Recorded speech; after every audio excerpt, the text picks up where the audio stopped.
The K-1 and K-2 visas are related to fiancé visas for bringing a foreign fiancé and their children to the United States.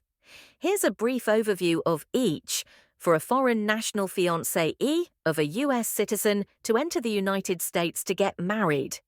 The U.S. citizen and foreign fiancé must have met in person within the last 2 years, with some exceptions, and they must intend to marry within 90 days of the fiancé's entry into the U.S. The U.S. citizen files Form Y-129F, Petition for Alien Fiancé, with U.S. Citizenship and Immigration Services, USCIS.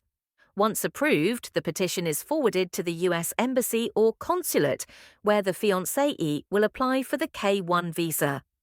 After marriage, the foreign national can apply for adjustment of status to become a permanent resident, green card holder.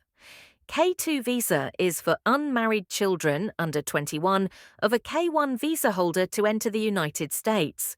The child must be listed on the K-1 visa petition under 21 and unmarried. The K-2 visa application is typically processed concurrently with the K-1 visa.